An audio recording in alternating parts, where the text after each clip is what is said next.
that is the Aveza, the only real-time pilotable flying ship mount in Skyrim. And I am actually standing on top of the walkway that leads up here. And as you can see, one of the first things you'll notice is that getting up here is not an easy task because it is littered with Thalmor agents all the way up to here. And if you could look down, you can see that it goes all the way down. And along the way down, or up, however you can traversing this, you see the barrels and crates and everything. Don't worry about them. There is nothing really in them of any significant importance. Only a little fish and maybe some bread. But as far as location, I am outside of Solitude. And to be more specific, I am right here. Right where that icon is. Not too far away from the East Empire warehouse in the docks. So that's where I am. Actually, right behind the Blue Palace. That is the Blue Palace of Solitude. So, you want to come up here.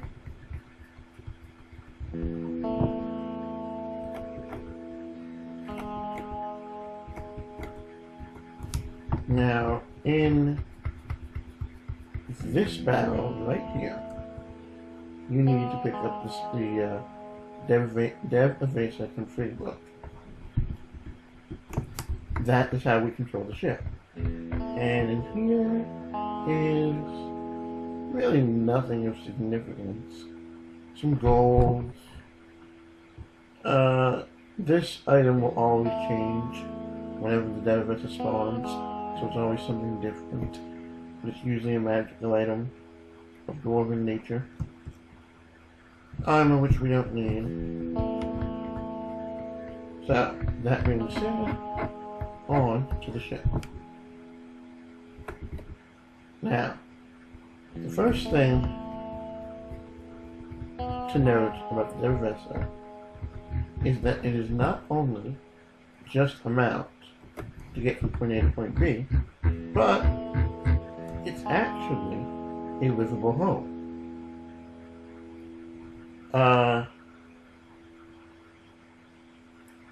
The author of this mod has gone through a lot of detail in putting the living quarters together. And here we are. You can see we came from up there. Here we go. And here is your captain's quarters, your office, standardized chairs, desks, books, bookshelves, lots of storage. This place has an abundance of storage for weapons, loot, whatever you want to pick up. And speaking of that, if you come over here and you look at this suspicious cabinet, you open it up, you find a false back, you open that up, and we have a little chamber back here where you can store some of your more precious valuables. These do not respawn, so feel free to put anything in them that you would want. Let's see. What else?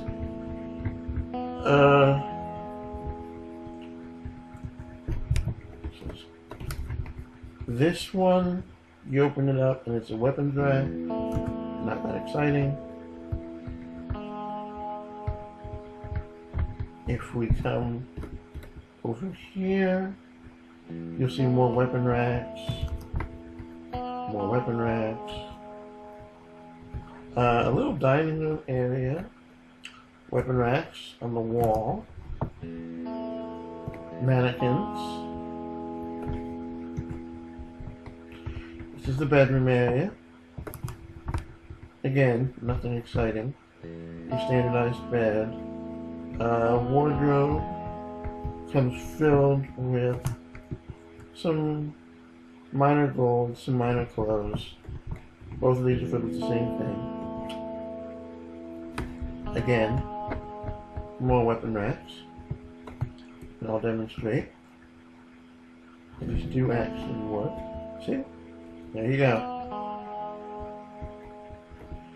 Mannequins for armor, obviously. Now, the one point I want to make about this is these shield racks that you see around here, do not put anything on them. For some reason, any item that is placed on here when you next load your save up disappears. I don't know what that is about, but it's done it to me all the time. So that's just an FYI. Other than those shield racks, all of the wall-mounted regular standing weapon racks, the mannequins, the cabinets, everything like that is perfectly safe to store whatever you want. And got another chest, another weapon rack back here, and then open the door, and we can go lower, and we find ourselves in what I would guess to be like a little kitchen area. You have your very nice pot for cooking, some harvestable salmon and garlic and pheasant and stuff. You can store your food here in this barrel or in this sack right here. There is food already provided for you, a little bit anyway. Potatoes, cabbage, that kind of stuff. Some wheat up there. This dial is purely for roleplay, aesthetic purposes. There's a couple of these throughout the ship that don't really appear to do anything. Here, look. I'll demonstrate. We turn it, but as you can see, I'm looking around here, nothing has really changed. So, again, I'm pretty sure that's just for aesthetic role-playing purposes. Still a nice touch though. We walk in here, we have more weapon racks, a whole wall of weapon racks over here, and a grindstone.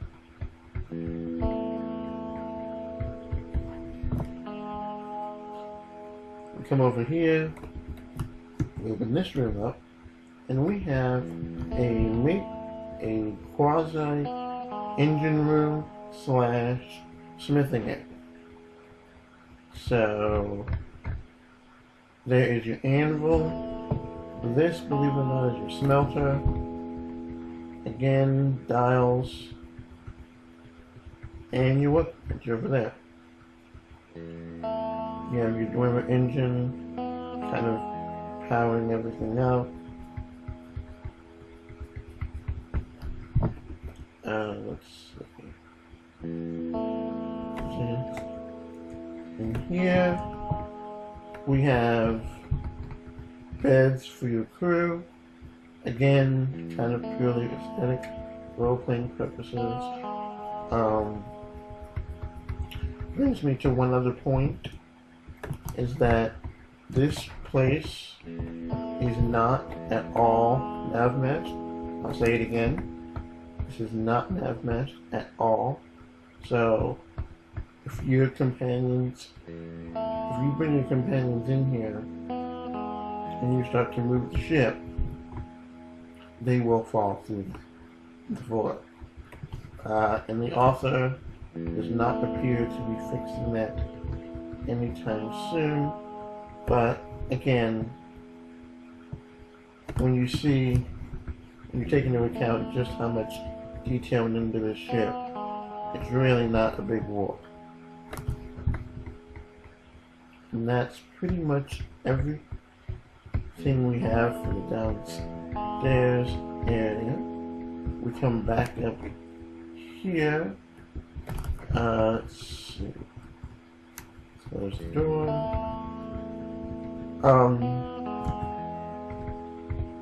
There are some little gloves and like helmets and a sword here that is not grabbable, although the shield is. Some books, over there. And here is your alchemy area. All you alchemists out there. Again, nothing extremely standard, nothing extremely new. Your alchemy station, your canning rack, your potion case, where you can have all potions, and your enchanter. And over there is where you house all your crystals and whatnot. Again, I'll reiterate again, these weapon plaques, these shield plaques, do not put anything on them unless you want them to disappear. Those do not do anything, again, aesthetics. So, now that we do that, and now, let's get this thing to fly.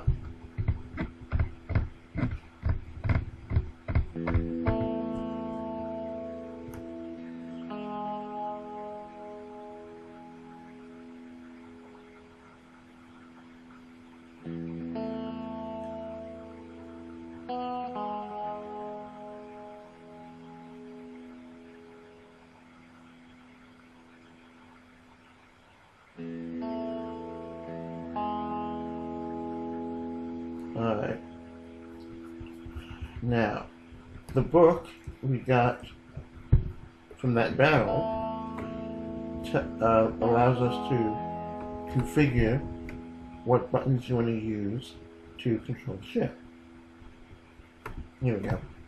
Actually, let me run through this real quick key configuration. Page 1 is just your standard up,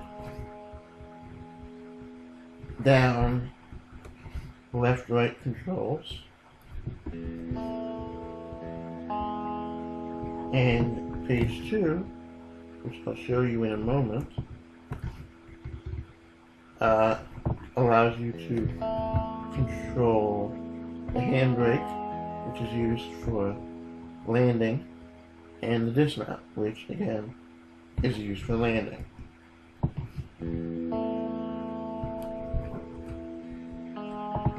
Okay, that's all set up.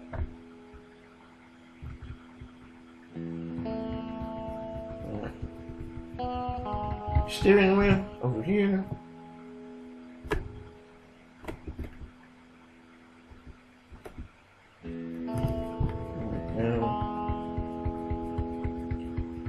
Now this is automatically going to switch into third person mode. Okay.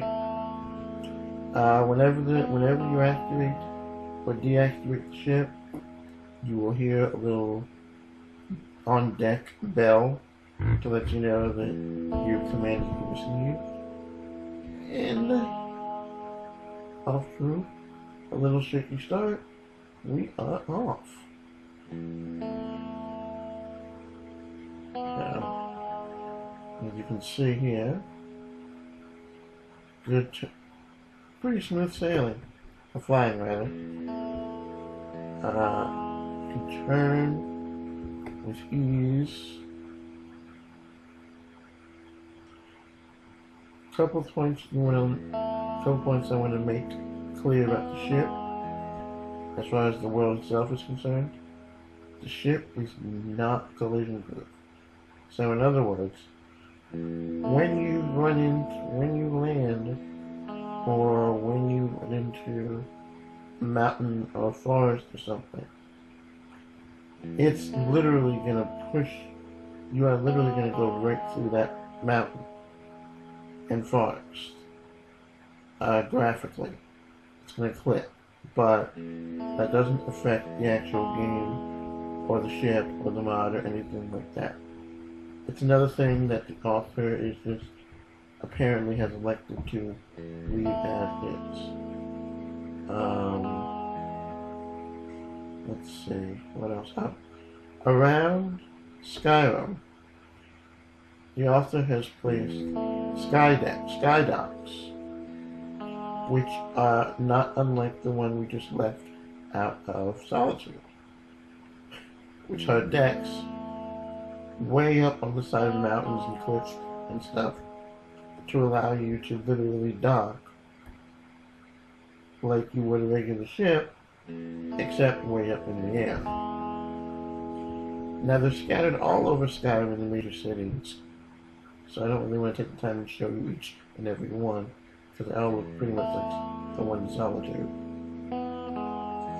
You can't miss them. And as you can see now, we're just kind of moseying along over the forest. But if you want to actually stop, you pump the handbrake button, and ta-da, you will go to a slow crawl. That's a dragon. Of course, that's a dragon, right? Fortunately, dragons don't seem to like the ship. So, if you just ignore the dragon, he will actually go away. Or you'll move out of his range more than go away. And actually, these dragons have a maximum altitude that they go, height-wise. And if you raise the ship, as I'm doing now, up to its higher points, then you will actually be able to fly over top of these dragons. And most of the time the dragons won't even notice you. See? Now let's try this landing business again. Alright. Pumping the brake. Going down to a slow roar. And we are now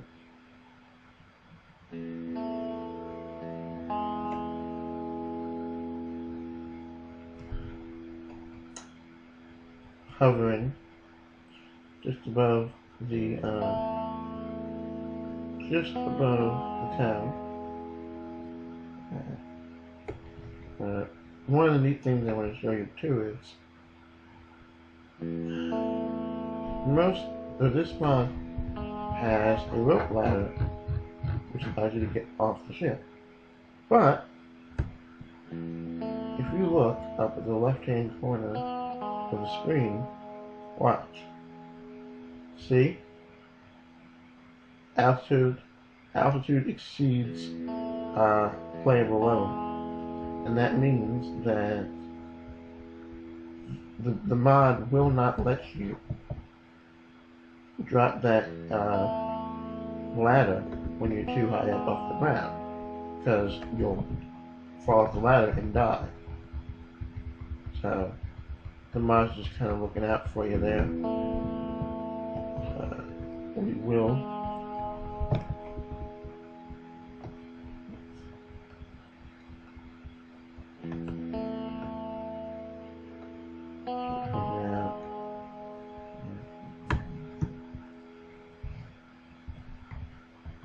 Also, another thing that you want to know is if you are in a dungeon or have just finished a dungeon and you don't feel like trekking all the way back up to get back onto the ship, you don't have to. All you do is you open the book up and you go to activate ship. And that'll teleport you onto the ship anywhere, any interior in Skyrim. Now, we're going to drop this thing. Clear out of the sky. There we go.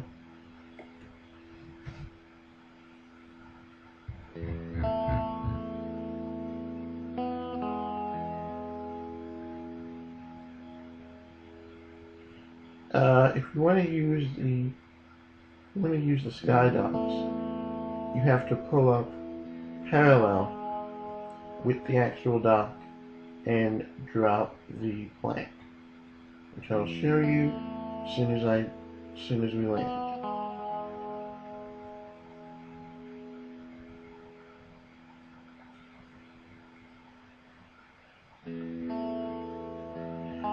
This mod is pretty much all over Nexus and Steam Workshop. I just love this mod and I thought it would be a really great one to start off with, especially because he just updated at the beginning of this week, I believe. So if you have not gotten this mod yet, please look at it. It's amazing. It really is. It blows horses out of the water. And I'll actually have a link to this mod on Nexus at the bottom of this video. So take a look at that.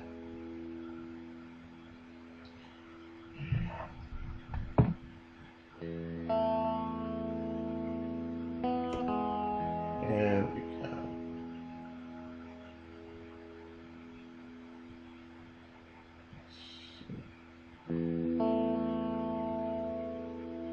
Okay, you know what? Let me just take a minute and show you what I'm talking about as far as not being collision proof. I'm just going to let this thing go down. Watch.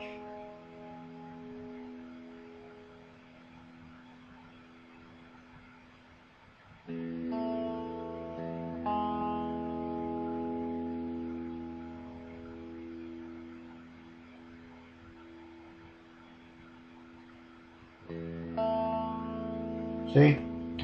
See how I'm starting to sink it in the ground?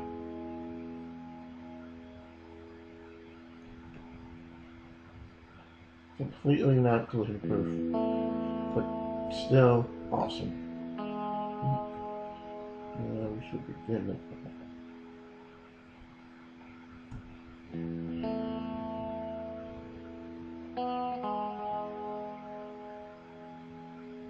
Alright.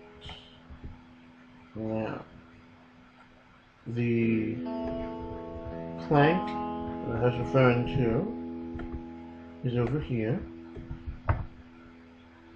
Activate plank.